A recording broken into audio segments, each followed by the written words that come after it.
नमस्कार, मी डॉक्टर गौरी बायचल. आरोग्य प्रेरणा या आपल्या यूट्यूब चॅनलमध्ये आपल्या सर्वांचं पुन्हा एकदा खूप स्वागत आहे. आज आपण नवीन आजाराची माहिती घेणार आहोत आणि हा त्रास कधी ना कधी कुणाला तरी झालेला असतो. तो म्हणजे चक्कर येणे. मग ही चक्कर का येत असते, त्याची कारणं कोणती असतात, त्याची लक्षणं कशी दिसून येतात आणि कोणत्या लक्षणावर आपल्याला कारण कोणतं आहे हे समजू शकते. सोबतच याच्यावर कोणते उपचार करायचे आहे याची सविस्तर माहिती आजच्या या व्हिडिओमध्ये मी सांगणार आहे. त्यामुळे हा व्हिडिओ शेवटपर्यंत जरूर पहा. चला माहिती जाणून घेऊयात.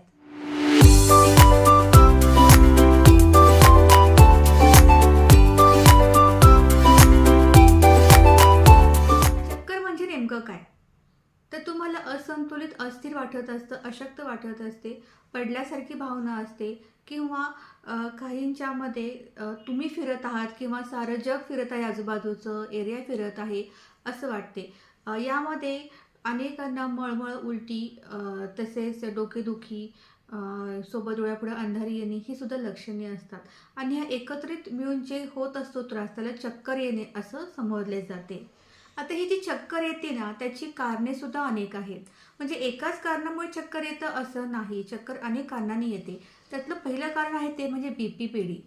आता ही बीपी पिढी म्हणजे काय?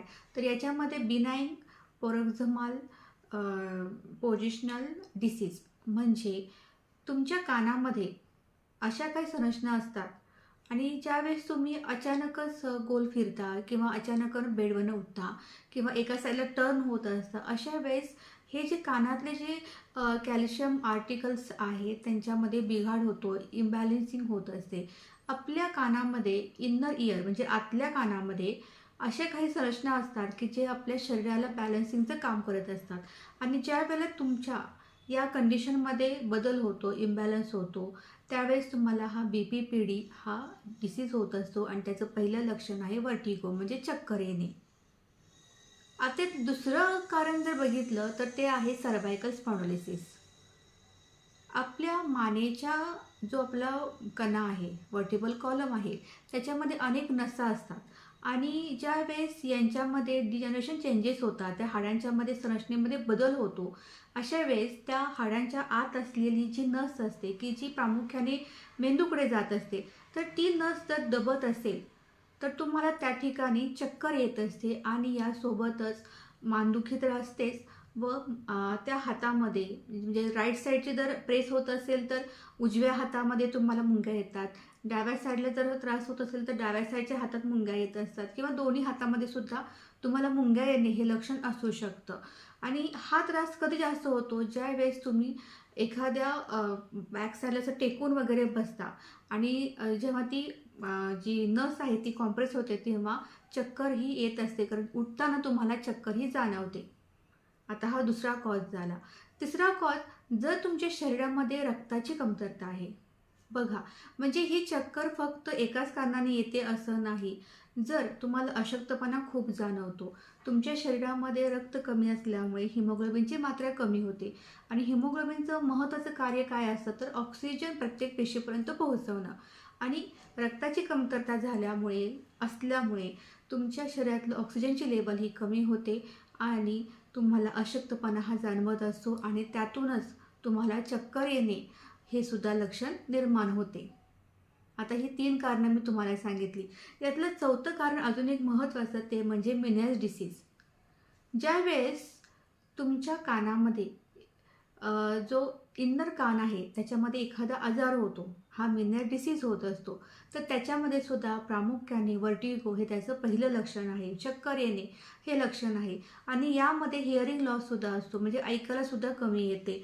तसेच जो आतला फ्लूइड आहे कानाच्या आतला, त्याच्यामध्ये इम्बॅलन्स झालं, त्याच्यामध्ये किंवा काही पल्स फॉर्मेशन वगैरे झालं, तर त्या ठिकाणी तुम्हाला टिनिटस सारखा सुद्धा त्रास होतो. म्हणजे जर वर्टिगो आणि टिनिटस, चक्कर येणे आणि कानात आवाज येणे, ही जेव्हा 2 लक्षणं एकत्र येत असतात, अशा वेळेस त्यामधून जी चक्कर असते तर ती चक्कर या मेनियस डिसीजमुळे असू शकते. आता यातलं 5वं जे कारण आहे ते म्हणजे मायग्रेनच्या पेशंटला, ज्यांना अर्धशेष त्रास होतो, ज्यांना अर्धच डोकं दुखतं, त्याला मायग्रेन म्हणतात आणि हा एक न्यूरोलॉजिकल डिसीज आहे, नर्व संदर्भातला डिसीज आहे. ज्यावेळेस काही व्यक्तींच्यामध्ये या मायग्रेनमध्ये त्यांना चक्कर येण्यासोबतच डोकेदुखी हे सुद्धा असते व काहींना डोकेदुखी नसते पण त्यांना स्लाईट ही चक्कर येत असते.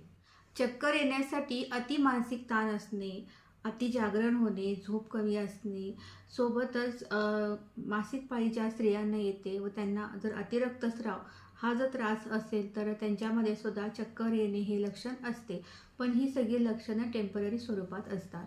आता ही सगळी तुम्हाला मी कारणे सांगितलीत व त्याच्या रिलेटेबल लक्षणे पण सांगितलीत. आता आपण याच्यावर उपचार कोणते करायचे आहेत.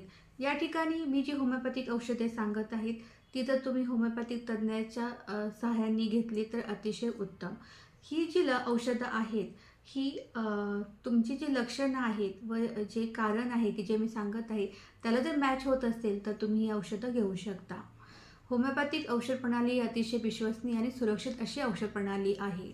त्यामुळे जास्तीत जास्त व्यक्तींनी या होमिओपॅथिक औषध प्रणालीचा जरूर अवलंब करा. जर तुम्हाला माझ्याशी कॉन्टॅक्ट करायचा असेल तर ऑनलाईन कन्सल्टेशन हे सुद्धा माझ्या क्लिनिकमध्ये अवेलेबल आहे. आता यातलं पहिलं जे औषध आहे ते म्हणजे कोनियम मॅक. हे तुम्हाला 200 पोटेन्सीमध्ये घ्यायचं आहे.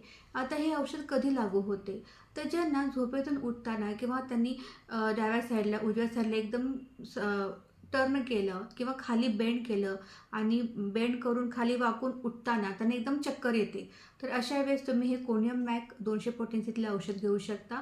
ज्यांना सर्वायकल स्पॉन्डिलोसिस आहे व ओल्ड एज आहेत म्हणजे उतार वय झालेलं आहे अशांसाठी सुद्धा हे औषध लागू होते. यातले तुम्हाला 4 ड्रॉप हे अर्धा कप कोमट पाण्यामध्ये घ्यायचे आहे. सकाळी 4 ड्रॉप, दुपारी 4 ड्रॉप व संध्याकाळी 4 ड्रॉप असं अर्धा कप कोमट पाण्यातच हे औषध घ्यायचं आहे. आता हे औषध तुम्हाला जो पण तुमचे सिम्पटम्स आहेत लक्षण आहेत तोपर्यंत तुम्ही घेऊ शकता. जर तुम्हाला हा त्रास खूप वर्षापासून आहे, खूप दिवस हा त्रास होतोय तर साधारणपणे तुम्ही हे 2 महिने औषध घ्या. पण तुम्हाला जर सुरुवातच झालेली आहे तर तुम्ही 1 महिना औषध घेतलं तरी चालू शकेल. आता यातलं दुसरं औषध जे आहे ते आहे जेल्सिनियम. ज्यावेळेस तुम्हाला डोळ्यापुढे अंधारी येते, इतकं डलनेस असतो की उठूसुद्धा वाटत नाही, चक्कर कंटिन्यू येत असते, एका ठिकाणी बसून राहावंसं वाटतं, तर अशा वेळेस तुम्ही हे जेल्सियम 30 पोटेन्सीमध्ये औषध सकाळ दुपार संध्याकाळ यातले 4 थेंब अर्धा कप पाण्यामध्ये घ्यायचं आहे. तिसरं औषध ब्रायोनिया. वर्टिगो हा असा असतो की जरासुद्धा हालचाल तुम्हाला होऊन देत नाही. चक्कर इतकी भयानक येत असते की जरा जरी हललं तरी डोकं गरगरते, पडलोय की काय असं वाटत असते. म्हणजे कोणतीही हालचाल त्यांना अनिवार्य होतच नाही, त्यांना ते होतच नाही की बाबा चालावं आता किंवा उठावं बसावं असं होतच नाही. उठले की चक्कर, बसले की चक्कर, कंटिन्यू चक्कर असते. म्हणजे हालचाल झाली की चक्कर वाढते. तर अशा वेळेस त्यांनी हे ब्रायोनिया अल्बा औषध हे अर्धा कप कोमट पाण्यामध्ये यातले 4 थेंब सकाळ व दुपार व संध्याकाळ हे घ्यायचं आहे. जो पण लक्षण आहे तोपर्यंत औषधं घ्या. लक्षणं थांबल्यानंतर तुम्ही औषध बंद केलं तरी चालू शकेल. यातलं जे चौथं औषध आहे ते आहे बेलाडोना 200. आता हे कधी घ्यायचं की ज्यांना मायग्रेनचा खूप त्रास होतो, अचानक असं सडन सिव्हिअर त्यांना डोकं दुखायला लागतं आणि त्याच्याबरोबर चक्करसुद्धा असते, तर अशा कंडिशनमध्ये तुम्ही हे बेलाडोना 200 औषध सकाळ दुपार संध्याकाळ 4 थेंब हे अर्धा कप कोमट पाण्यामध्ये घ्यायचं आहे. आणि यातलं 5वं औषध जे कोकोलस इंडिकस म्हणून आहे. ज्यावेळेस तुम्हाला नॉशिया वॉमिटिंग असते म्हणजे उलटी होत असते, मळमळल्यासारखं होतं, सोबतच डोकेदुखी, चक्कर येणे, काहीही करू वाटत नाही, महिलांच्यामध्ये विशेषतः पाळीच्या दिवसामध्ये खूप चक्कर येत असते, गरगरल्यासारखं होतं, तर अशा वेळेस तुम्ही हे कोकोलस इंडिकस औषध 30 पोटेन्सीमध्ये सकाळ दुपार संध्याकाळ यातले 4 थेंब हे अर्धा कप कोमट पाण्यामध्ये घ्यायचे आहेत.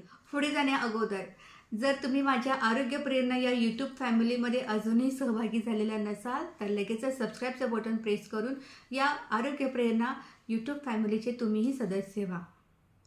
आज आपण वर्टिगो व त्याची होमिओपॅथिक औषधे यांची माहिती घेतलेली आहे. मी या माझ्या चॅनलवर तुमच्यासाठी प्रत्येक वेगवेगळ्या आजारांच्यावर वेगवेगळ्या विषयावर माहितीही देत असते की जी तुमच्यासाठी तुमच्या आरोग्यासाठी खूप महत्त्वाची आहे. त्यामुळे लगेचच या यूट्यूब चॅनलला सबस्क्राईब करा, शेजारचं बेल आयकॉनसुद्धा प्रेस करा, म्हणजे जेव्हा मी नवीन व्हिडिओ अपलोड करत असते चॅनलवर तेव्हा त्याची माहिती इन्फॉर्मेशन हे तुम्हाला लगेचच मिळू शकते. त्यामुळे लगेचच माझ्या यूट्यूब चॅनलला सबस्क्राईब करा. पुन्हा भेटूया असाच एक नवीन उपयुक्त माहितीचा व्हिडिओ घेऊन.